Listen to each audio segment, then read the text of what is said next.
মহা সমাবেশ। ওই সমাবেশের মধ্যে সকল সর্দারগণকে ডেকে বলল, ও মক্কার সর্দাররা শোনো, তোমাদের নেতা আমার নেতা আবু জাহেল আমার একটা উট খরিদ করে নেই, বড় অনুষ্ঠান করেছি, কিন্তু আমার উটের মূল্য পরিশোধ করেন নাই। তোমাদের কাছে আবদার রইল, আমি একজন গরিব মানুষ, উটের টাকা উসুল করে দিতে পারিনি, তোমাদেরকে মারহাবা জানাবো। সকলে বলল, না না, আমার দ্বারা সম্ভব হবে না, আমাদের দ্বারা সম্ভব হবে না, তোমার টাকা সম্ভব হইলে তুমি উসুল করে নাও। ওই ব্যক্তি নিরাশ হয়ে আসলেন, ঘরে শুয়ে শুয়ে চিন্তা করে, আমি গরিব মানুষটার কি কাকে বলল, আমি ওই টাকা উঠে আনতে পারবো। অবশেষে তার মনের মধ্যে একটা সাক্ষ্য দিয়েছি, আখিরি জমানার নবী যিনি রাহমাতুল লিল আলামিন, ওই নবীর মাধ্যমে একমাত্র টাকা উসুল করা সম্ভব। জোরে বলুন সুবহানাল্লাহ। ইহুদি ব্যক্তির ভিতরে এমন অবস্থা হয়ে গেছে, ইহুদি ব্যক্তি সকালবেলা গেলেন, যাইয়া বললেন, ইয়া রাসূলুল্লাহ, আল্লাহর নবী গো, আপনার দরবারে আসলাম একটা প্রস্তাব নিয়া। আল্লাহর নবী বলেন, ইহুদি কোন প্রস্তাব নিয়া তুমি আসছো বলো। ইহুদি বলল, আল্লাহর নবী গো, প্রায় কয়েক মাস হয়ে গেছে আমাদের দেশের নেতা আবু জাহেল আমার একটা উট নিয়ে খেয়ে ফেলেছি, কিন্তু টাকাটা আমার দেয় না, আমি গরিব মানুষ, পুঁজিও শেষ, লাভও শেষ। আল্লাহর নবী বলেন, ওরে ইহুদি, আমি নবী বলে দিয়েছি, কোন মুসলমান অন্য ব্যক্তির যদি একটা উপকার করার নিয়ত করে, নিয়ত করার সঙ্গে সঙ্গে 10 বছর নফল ইবাদতের সওয়াব লিখে দেওয়া হয়। সুবহানাল্লাহ বলেন। একটা উপকার যদি কেউ দুনিয়াতে করতে পারে, 72টি উপকার আমার আল্লাহ করে দিবেন। জোরে জোরে বলেন সুবহানাল্লাহ। উপকার করো, এখন বর্তমান খুব কম লোক আছে চেষ্টা করে মানুষের ক্ষতি কিভাবে করবে। কথা বলুন ঠিক কিনা? যারা উপকার করবে তারা হলো আশিকে রাসূল, নবীর সত্যিকারে উম্মত। যারা কয় না, অমুকে যখন নতুন বড় লোক হইছে 1 নম্বর মামলার আসামি রাখে। কথা বল না কেন? এই নিয়ত যারা করে তারা সত্যিকারে নবীর আশিক হইতে পারে আমার ভাইয়া। তাই আল্লাহর নবী, বিশ্ব নবী বললেন, ইহুদি এখনই দরকার, ইহুদির এখনই দরকার। নবী বলেন, আমি এখন দাওয়াত নিয়ে বাইরে বের হইতাম, কিন্তু তোমার উপকার করা আমার এখন প্রয়োজন, চলো আবু জাহেলের বাড়িতে এখনই যাব। বিশ্ব নবী রাহমাতুল লিল আলামিন ইহুদিকে সঙ্গে নিয়ে আবু জাহেলের বাড়ির দিকে রওনা হলেন। যায় দেখেন বাড়ির সামনে একজন দারোয়ান। দারোয়ানকে বললেন, হে দারোয়ান, তোমাদের নেতাকে কি একটু ডাক দিতে পারবো, আমার একটু কথা আছে। ও না, এখন ডাক দেওয়া যাবে না, আমার বস 10টা না বাজবে ঘুম থেকে উঠে না, কারণ তাদের তো আর নামাজ পড়া লাগে না। কথা বলেন ঠিক কিনা? তখন বলল, আমার তো আরো কাজ আছে, আমার তো আল্লাহর পক্ষ থেকে অনেক দায়িত্ব দেওয়া আছে, মানুষের কাছে ইমানের দাওয়াত নিয়ে যেতে হবে, নামাজের দাওয়াত নিয়ে যাইতে হবে। তাহলে তুমি না, তোমার দ্বারা সম্ভব না হলে আমাকে তুমি বাধা দিও না, আমি বিশ্ব নবী আবু জাহেলকে আওয়াজ দিয়ে ডাক দিব। সুবহানাল্লাহ। আপনি ডাক দেন, তবে আমার নাম কিন্তু বলবেন না। যদি আমার নাম বলেন আমার চাকরি, কথা বল না কেন, চাকরি বাতিল হয়ে যাবে। তখন বললেন, ঠিক আছে, তোমার কোনো অসুবিধা নাই, আমি আমার দায়িত্বে ডাক দিব। আল্লাহ নবী, বিশ্ব নবী রাহমাতুল লিল আলামিন ওই আবু জাহেলের ঘরের দরজার মধ্যে কেবলমাত্র 3টা টোকা দিলেন, টক টক করে 3টা আওয়াজ দিলেন। আওয়াজ দিয়ে বললেন, ওরে নেতা আবু জাহেল, ঘর থেকে তুমি বের হয়ে আসো। আওয়াজ দিতে দেরি হয়েছে, আবু জাহেলের দরজা খুলে বের হইতে দেরি হয় না। যেই জায়গায় 10টার সময় ঘুম থেকে উঠে, ফজরের পরেই ঘুম থেকে উঠে গেল। আর তৎকালীন যুগের বড় বড় নেতারা কয়, আমাদের দ্বারাই সম্ভব হয় নাই তার উটের মূল্য পরিশোধ করার জন্য, আর আজকে মুহাম্মদকে নিয়ে গেছে টাকা আনার জন্য, আজকে কিছু কিল করেও খাইতে পারে। আমার আল্লাহ নবী, বিশ্ব নবী রাহমাতুল লিল আলামিন দরজায় দাঁড়ানো। আবু জাহেল ঘরের দরজা খুলে বলল, ও মুহাম্মদ ইবনে আব্দুল্লাহ, এত সকালবেলা আমার ঘরের সামনে কেন আসলাম? আল্লাহর নবী বলেন, ওই দরজার দেশের নেতা, এই ইহুদির সাথে তোমার কোনো লেনদেন আছে কিনা বলো। হ্যাঁ, লেনদেন আছে। যদি লেনদেন থাকে এই মুহূর্তে তুমি পরিশোধ করো। সঙ্গে সঙ্গে আবু জাহেল নিজের বালিশের তল হইতে টাকা নিয়া ইহুদি ব্যক্তির হাতের মধ্যে উঠাই দিয়েছেন। সুবহানাল্লাহ। আল্লাহ নবী বললেন, ও ইহুদি, আর দেরি করিও না, তোমার টাকা তুমি পেয়েছো, তাড়াতাড়ি করে বাড়িতে তুমি চলে যাও, চলো আমিও তোমাকে তোমার বাড়ি পর্যন্ত পৌঁছায় দিব। সুবহানাল্লাহ। তখন কয়েকজন সর্দার সঙ্গে সঙ্গে আবু জাহেলের ঘরের দরজায় যায় প্রশ্ন করলো, ওরে আমাদের দলের নেতা, তোমার কাছে একটা প্রশ্ন হলো, এত সকালবেলা তুমি জীবনে কোনোদিন ঘুম থেকে ওঠো নাই, আজকে কেন ঘুম থেকে এত তাড়াতাড়ি করে উঠলা? তার কারণ জানতে হবে। 2 নম্বর হলো, তুমি যদি কারো কাছ থেকে টাকা আনো কিন্তু অতি সহজে দিতে চাও না, আজকে মুহাম্মদকে দেখি কেন নগদ টাকা দিয়ে দিলা, আমি জানতে চাই। তখন আবু জাহেল বলল, ও আমার দলের সর্দারেরা শোনো, লাত উজ্জার কসম করে বলি, যেই মাত্র মুহাম্মদ ইবনে আব্দুল্লাহ আমার ঘরের দরজার মধ্যে আওয়াজ দিয়েছে, আমার কানের মধ্যে এমন বিকট আওয়াজ পৌঁছেছে যেন আকাশের মধ্যে বজ্রপাত হইতে আছে। আকাশের মধ্যে বজ্রপাত হলে কোন মানুষ ঘুমিয়ে থাকতে পারে না, এমন বিকট আওয়াজ হয়েছে। আমার মনে হচ্ছে যেন আকাশটা ভেঙে চুরমার হয়ে আমার ঘরের চালের উপর পড়ে যাইতে আছে। আমি আমার জান বাঁচাইবার জন্য ঘর থেকে বের হয়ে আসলাম। যখন দেখলাম মুহাম্মদ কি, তিনি বললেন টাকা পরিশোধ করার জন্য। তার কথায় যেমনই হোক না কেন, কিন্তু তিনির সাথে এমন একটা অদ্ভুত প্রাণী আমি দেখেছি, যেই প্রাণী মক্কার কোন বাজারে আমি দেখি নাই। সুবহানাল্লাহ বলেন। নেতা কি দেখেছো তুমি বলো? আমি দেখেছি 2 জনের পিছনে বিরাট বড় একটা উট, ওই উট মুখ খুলে আমার দিকে তাক হয়ে তাকায় আছে। ওই উটের মুখের এক অংশ হলো আমার ঘরের চালে, আর এক অংশ হলো আমার ঘরের দরজায়। সুবহানাল্লাহ। ওই উট আমাকে হুঙ্কার দিয়ে বলতে আছে, আবু জাহেল রে, ইহুদি ব্যক্তির টাকা নিয়ে তুমি 6-9 করতে আছো, তাকে তুমি ঘুরাইতে, সেটা ভালো কাজ না। আজকে আখেরি জমানার নবী তোমার দলের লোকের সাহায্য করার জন্য তোমার ঘরের দরজায় হাজির হয়ে গেছে। এই মুহূর্তে যদি উটের মূল্য পরিশোধ না করো, আমি উট কিন্তু তোমার বাড়ি ঘর পর্যন্ত খেয়ে ফেলবো। সুবহানাল্লাহ বলে। ও আমার দলের সর্দাররা শোনো, ওই উটের হুঙ্কার শুনিয়া আমি বাধ্য হয়ে গেছি ইহুদি ব্যক্তির টাকা পরিশোধ করার জন্য। সুবহানাল্লাহ বলে। এর দ্বারা বোঝা গেল আমাদের নবীর আদর্শ এত ভালো ছিল, দলের জন্য না, বিরোধী দলের জন্য সাহায্য করতেন। কথা বলেন ঠিক কিনা? আল্লাহ নবী বিশ্ব নবী রাহমাতুল্লিল আলামিন যেই রাস্তায় দিয়া কালিমার দাওয়াত নিয়ে যাইতেন, একটা বৃদ্ধা মহিলা, ওই মহিলাকে আবু জাহেল বেতন দিত। মহিলা গো, আখিরি জমানার নবী যেই রাস্তায় দিয়া যাইবে কালিমার দাওয়াত দেওয়ার জন্য, ওই রাস্তার মধ্যে তুমি কাটা সরাইয়া দিবা, তোমাকে বেতন দেওয়া হবে, টাকা দেওয়া হবে, সম্মান দেওয়া হবে। মহিলা কয়, টাকা পাই আর না পাই, কিন্তু প্রধানমন্ত্রীর কথা গণনা কেন বাদ দেওয়া যাবে না। ওই মহিলা তো প্রত্যেক দিন রাস্তার মধ্যে কাটা বিছাইয়া রাখতো। আল্লাহর নবী বিশ্ব নবী রাহমাতুল্লিল আলামিন কাটাগুলি নিজের হাত মোবারকের দ্বারা সরাইয়া সরাইয়া কালিমার দাওয়াত দিতেন। লা ইলাহা ইল্লাল্লাহ, লা ইলাহা জোরে জোরে লা ইলাহা ইল্লাল্লাহ, লা ইলাহা হায়াতের মালিক যেই আল্লাহ, মৌতের মালিক সেই আল্লাহ, লা ইলাহা ইল্লাল্লাহ, লা ইলাহা ইল্লাল্লাহ মুহাম্মাদুর রাসূলুল্লাহ সাল্লাল্লাহু আলাইহি ওয়াসাল্লাম। আল্লাহর নবী ওই রাস্তায় দিয়ে যাওয়ার পথে দেখে 1 দিন 2 দিন 3 দিন রাস্তার মধ্যে কোনো কাটা নাই। আল্লাহর নবী খবর নিয়ে জানতে পাইলেন ওই মহিলা 3 দিন ধরে অসুস্থ, ঘরের মধ্যে শুয়ে কাতরাইতেছে, মৃত্যুর সাথে পাঞ্জা লড়তে আছে। আল্লাহর নবী বিশ্ব নবী সাহাবায়ে কেরামকে বলেন, সাহাবীরা রে, রাস্তার মধ্যে যেই মহিলাটা কাটা দিয়ে রাখতো, ওই মহিলা মনে হয় অসুস্থ হয়ে গেছে, চলো মহিলা মহিলার সন্ধান, মহিলার সন্ধান আমরা নিব, মহিলার অবস্থাটা আমরা জেনে নিব। আল্লাহর নবী বিশ্ব নবী রাহমাতুল লিল আলামিন মহিলার ঘরে চলে গেলেন, গিয়ে জিজ্ঞাসা করলেন, ওগো বৃদ্ধা মহিলা, তোমার সমস্যাকে তুমি বলো, আজকে 3 দিন হয়ে গেছে রাস্তার মধ্যে কাটা পায় না। মহিলা বলতে লাগলো, আল্লাহর নবী তুমি কেন আসছো, তোমার উদ্দেশ্যটা বলো।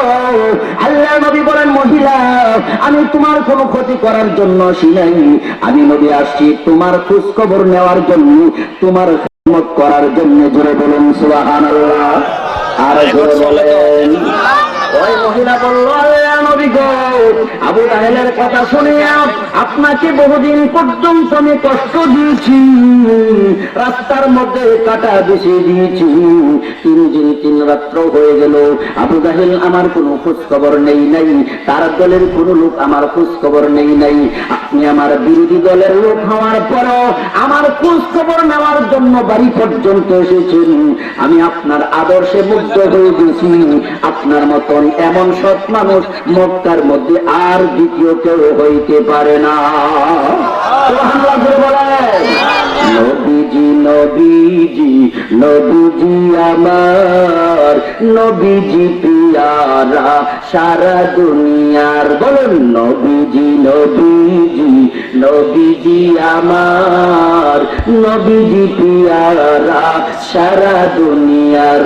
ওয়া ইন্নাকা লাআলা খুলুকিন আযীম। আমার নবীকে আল্লাহ মহান চরিত্রের অধিকারী বানায় পাঠিয়েছিলেন। সুবহানাল্লাহ। এই জন্য সত্যিকারের মুসলমান যারা হবে, হিন্দুদের উপর বিনা কারণে আক্রমণ করবে না, খ্রিস্টানদের উপর আক্রমণ করবে না, আর মুসলিম জাতির উপর তো আক্রমণ করার কোন প্রশ্নই। কথা বলেন ঠিক কিনা? সেই নবীর আদর্শ আজকে কোথায়? 3 টাকার ডেঙ্গা লইয়া ঝগড়া করতে করতে 3 জন খুন মার্ডার করে। কথা বলেন ঠিক কিনা? আমার নবীর আদর্শ ছিল কি, আর আমার নবীর উম্মতের আদর্শ কি? কথা বলেন ঠিক কিনা? তো যাও সুন্নতে আহমদ কো যাও, বা মুহাম্মদ কইবুদ নিজবত তোরা, সোহবতে সালেহ তোরা সালেহ কোনাদ, সোহবতে তালে তোরা তালে কোনাদ।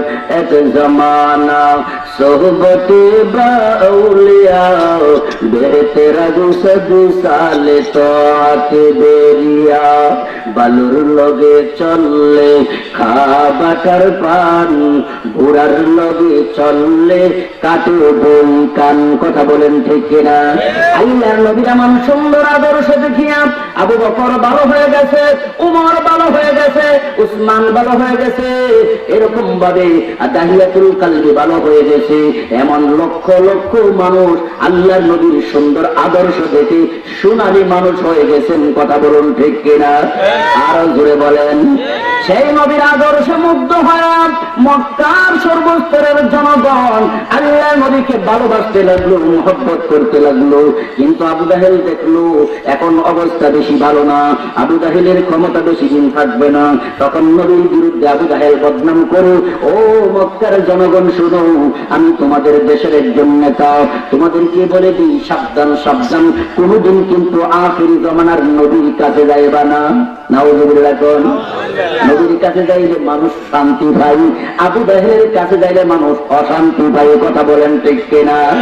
আর ঘুরে বলেন, ওয়াকালাল্লাযীনা কাফারু লা তাসমাউ লিহাযাল কুরআন ওয়ালগাউ ফীহি লাআল্লাকুম তাগলিবুন। কাফের মুশরিকরা বলতো, সাবধান সাবধান, কেউ কিন্তু তোমরা নবীর কাছে যাও না, কোরআন শরীফ তোমরা শুনিও না। কোরআন শরীফ শুনলে, নবীর চেহারা দেখলে তোমরা বিজয় অর্জন করতে পারবে না, ক্ষতিগ্রস্ত হবে। নাউযুবিল্লাহ।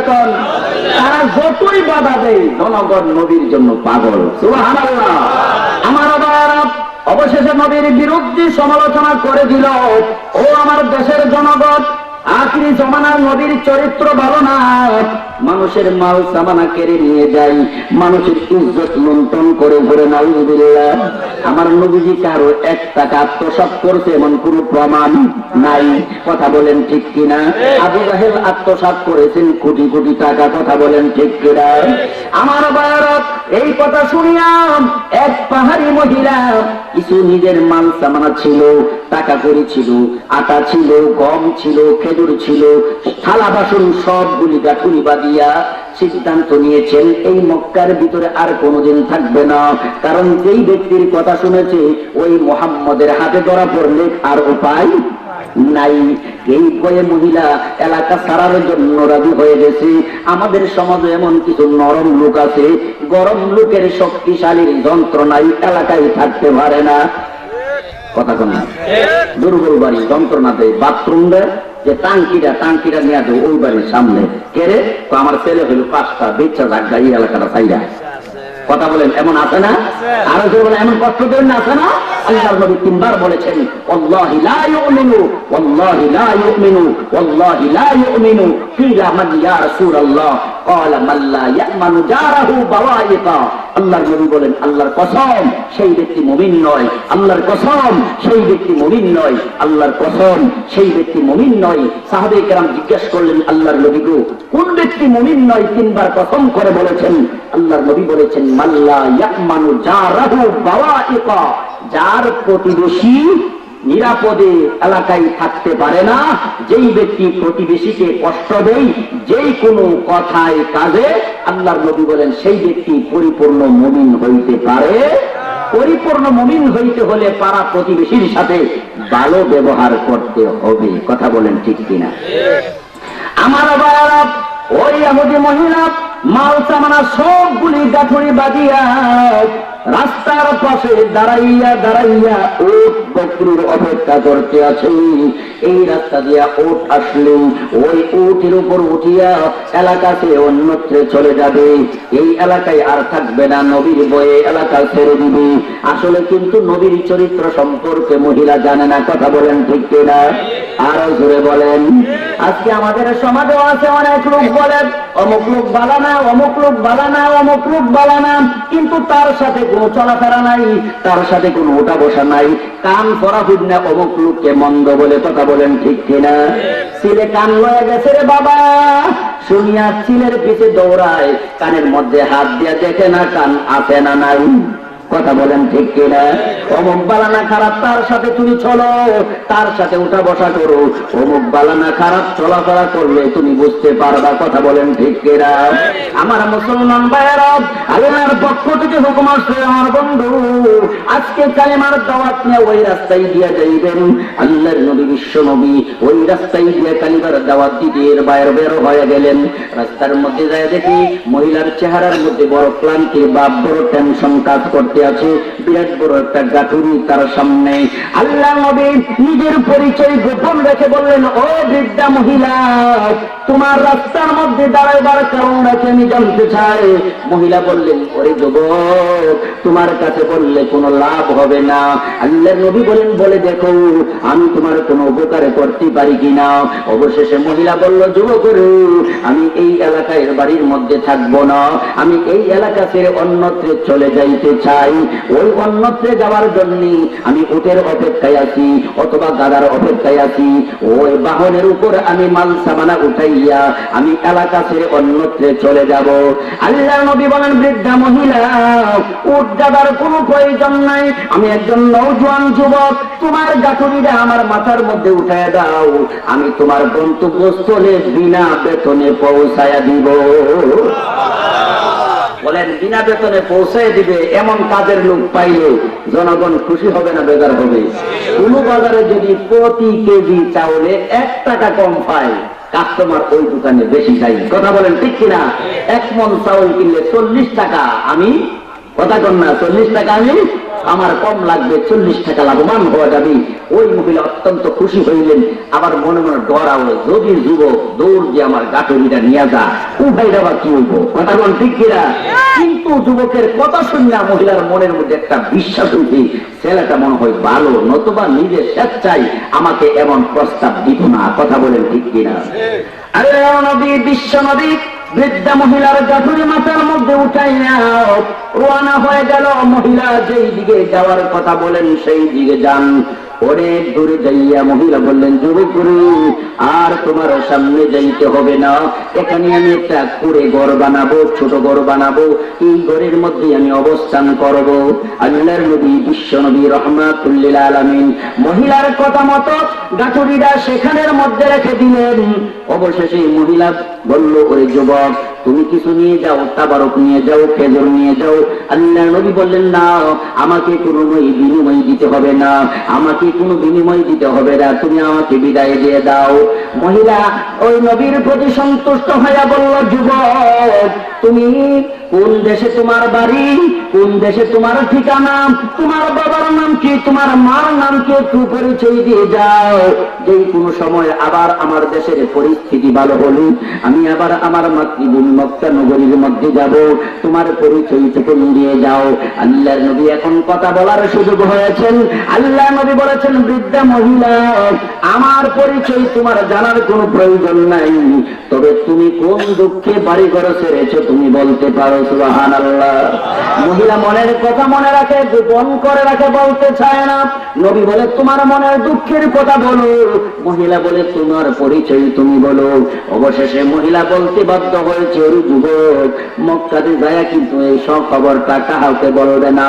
তখন খবর আমি আবু জাহিলের জবান থেকে শুনেছি, মক্কা নগরীতে নাকি একজন নবী আসছে, যেই নবীর নাম হলো মুহাম্মদ, বাবার নাম হলো আব্দুল্লাহ, মার নাম হলো আমেনা, মক্কাতে হলো তার জন্ম।